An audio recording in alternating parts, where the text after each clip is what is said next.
Bumili kami kasi sa Quiapo kahapon. 51 tumpok. Sa probinsya, pinupulot.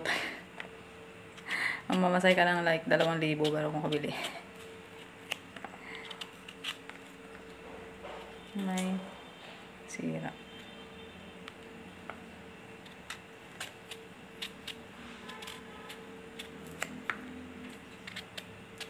Sarap ng mangga, tas may bagoong na maanghang. May sira.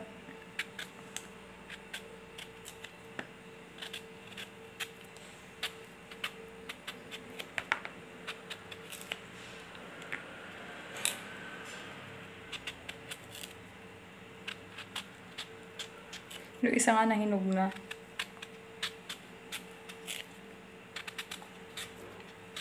Pero pag vloggerist ka, no?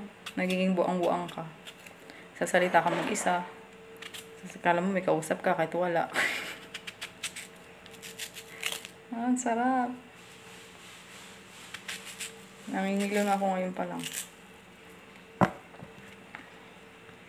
Bumili kami kahapon nito, diba? Pag uwi namin, yung kapitbahay namin taga Bulacan nagbigay din. Nagbigay din ng mangga. So, ito yung binigay niya. Medyo bubot pa yung mangga. Tingnan natin kung matamis. Kasi pag bagong pitas naman matamis-tamis eh. Kaya lang tinam to. Binabalatan ko pa lang, nangingilo na ako.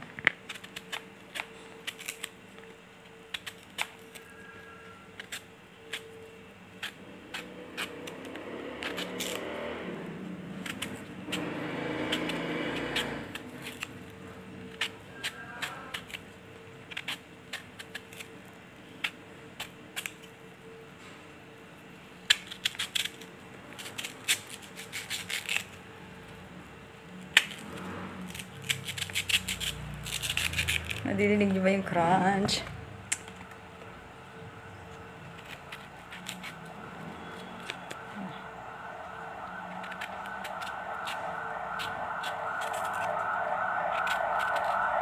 Emergency.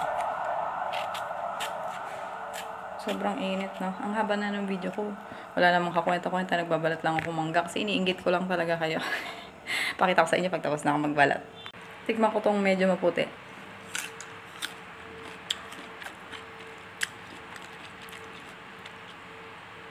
Char. Masim-masim pero okay lang, matamis. Kasi ito yung binili namin sa Quiapo.